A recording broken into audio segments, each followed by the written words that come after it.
नामा जंग में मेरे रेगुलर कॉलम फैज़ आम का आज का उन्वान है हैदर तकी जो न मरता कोई दिन और।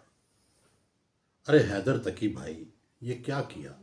आप तो हर बात में मेरा साथ देते थे, अकेले में मुझे मशवरे देते थे, सुबह शाम मुझे कॉलम लिखने पर उकसाते थे। इतनी जल्दी छोड़ कैसे गए? आज से 13 साल कबल जब मैं अदालती सफ़ात का एडिटर बना तो उस शोबे में काम करने वाले सब लोग उम्र और रुतबे में मुझसे बड़े थे। सैयद अनवर कदवाई, शफीक मिर्ज़ा, अहम तुफ़ैल लाहौर में बैठते थे, जबकि रावलपिंडी में जंग कोयटा के साबिक़ एडिटर मजीद असगर मौजूद थे। कराची में सैयद शाहिद बुखारी, सरवत जमाल असमई, इश्तियाक अली ख़ान और हैदर तकी, आप सब उम्र और तजर्बे में मुझसे कहीं आगे थे। शुरू में इतने सीनियर्स का एक जूनियर को मानना मुश्किल था, मगर मेरी ताबे फरमानी और मोहब्बत काम आई। चंद ही माह में हम सब शीरो शकर हो गए। हैदर तकी मियाँ, आप इनमें सबसे पहले थे जिन्होंने मोहब्बत आमेज़ लहजे में मेरी हाथ बात पर साथ कहा। उस ज़माने में MQM का डंडा चलता था, वो अपनी मर्ज़ी के मज़ामीन की लाइन लगा देते थे।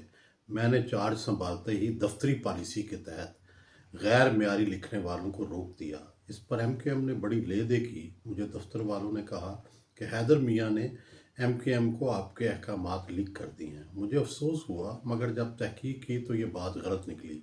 बस तब से हैदर तकी आप रुतबे में बड़े भाई बन गए, मगर आप दफ्तरी अमूर में इस कदर डिसिप्लिन थे कि अहकामात की बजा आवरी में ज़रा बराबर तामुल न करते थे और दफ्तर में छोटे भाई बन जाते थे। हैदर भाई, आप जैसा काबिल एतबार और काबिल एतमाद वर्कर मिलना मुश्किल है। शदीद बीमारी और जिस्म में दर्द के बावजूद रोज़ाना दफ्तर आते, बुढ़ापे को दफ्तर से बाहर छोड़ कर आते और ऑफिस के अंदर कलांचे भरते। हैदर भाई, अगर कोई साथी गैर हाजिर होता तो आप फ़ौरन मुतबादल इंतज़ाम करने लग जाते। ईद शब बरात आ रही होती तो आप पहले से अदालती सफ़ात की मनसूबाबंदी शुरू कर देते। आज कल कौन बीमार है, कल कौन गैर हाजिर होगा, ये सब आप ही मुझे बताते थे। मेरे कॉलम का दिन होता तो सुबह सुबह आपका पैगाम आता कि आज कॉलम ज़रूर लिखिएगा, कॉलमों की कमी है। किसी हफ्ते मुझे उबाल आता तो मामूल से ज़्यादा कॉलम भी लिख डालता। आप हमेशा कहते और लिखिए, अदालती सफ़ात के लिए बहुत ज़रूरी है। आमद मीर, सलीम साफ़ी या अताउल्लाह कासमी से कोई नागा करता तो आप हमेशा मुझे कहते हैं कि उनसे बात करें और उनसे कॉलम मंगवाएं। हैदर तकी जी, मिजाज आप में कूट कूट कर भरा हुआ था। संजीदा गुफ्तगू में भी एक आधा फ़िक्रा ऐसा कह जाते कि महफिल कुश्ते ज़ाफ़रान बन जाती। आप भाभी के हमरा लाहौर मेरे घर आए तो 2-3 घंटे वो महफिल लगाई कि आज तक यादगार है। ताया रईस अमरोही के किस्से, वालिद सैयद मोहम्मद तकी की कहानियाँ, चचा जॉन एलिया की फुलझड़ियाँ आप ऐसे सुनाते थे कि लगता था कि अमरोहा का ये सैयद ख़ानदान हमारे सामने बैठा है। आप कहते मेरे वालिद सैयद मोहम्मद तकी बड़े भाई रईस अमरोही के इशारे के मुंतज़िर होते। उधर इशारा होता, उधर सैयद मोहम्मद तकी भी शेरवानी पहनकर भाई के साथ चलने पर तैयार हो जाते। दोनों भाई यकजान दो कालब थे। आप जॉन एलिया के मज़ेदार किस्से सुनाते। कभी उन्हें सिगरेट की तलब होती तो तब हैदर तकी ही काम आते थे। आप सुनाते थे कि जॉन एलिया की पहले रईस अमरोही की बेटियों से बहुत उल्फत और मोहब्बत थी, मगर जायदाद के मामले में आकर बात लड़ाई तक पहुंच गई। हैदर तकी आप ख़ानदान अमरोहा की शानदार रवायात के अमीन, उनके हुस्न सलूक का आईना और उनके अंदाज़े गुफ्तगू का परतौ थे। सख्त से सख्त बात इतने नरम और गुलाफदार लहजे और रेशमी अंदाज में करते थे कि आपकी बात सीधी दिल में उतर जाती थी। हैदर भाई, आपके पसंदीदा भांजे ज़फ़र मसूद और काज़म थे, जिनकी कामयाबियों का अक्स जिक्र करते और खुश होते थे। हैदर तकी भाई, आपने अपनी बीमारी के साथ मसाली पंजा आजमाई की। आपको कैंसर था, मगर आप मानने को तैयार न थे और ना ही शायद इस उम्र में आपका ऑपरेशन हो सकता था। मगर सच ये है कि कैंसर भी याद रखेगा कि हैदर तकी ने किस तरह कैंसर से लड़ाई की। दिन भर खुद को दफ्तर में मसरूफ़ रखते और ऐसा जाहिर करते जैसे आपको कोई बीमारी ही नहीं। हैदर तकी भाई, रुखसत लेना वर्कर अपना इस्तेकाक समझते हैं, लेकिन आप जब भी छुट्टी मांगते आपका अंदाज माजरत खाना होता। ऐसे लगता कि बामरे मजबूरी रुखसत ले रहे हैं। साल में एक बार बेटी और नवासे से मिलने अमेरिका जाते। لیکن اس دوران بھی فون کر کے دفتری امور کے بارے میں بتاتے، اپنی صاحبزادی سے بات کراتے اور گاہے گاہے اپنے حالات سے آگاہ کرتے رہتے تھے۔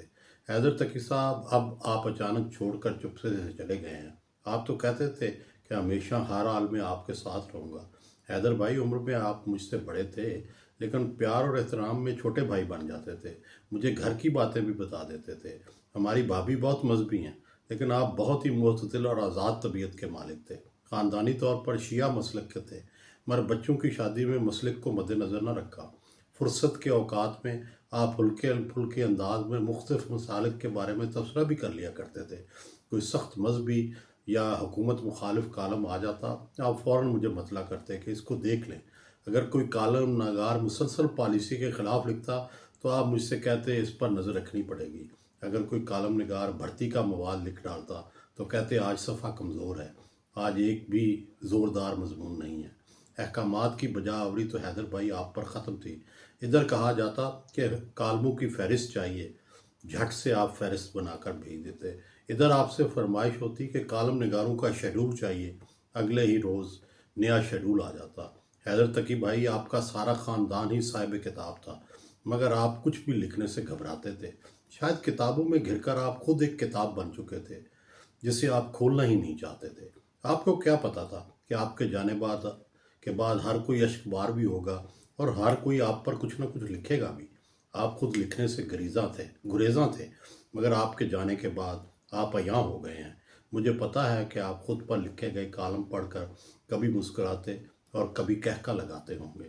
حیدر بھائی، مجھے علم ہے کہ آپ کا سارا خاندان بڑا متمول تھا، جبکہ آپ کارکن صحافی ہونے کے کارن گزارے کا اعزازیہ حاصل کرتے تھے۔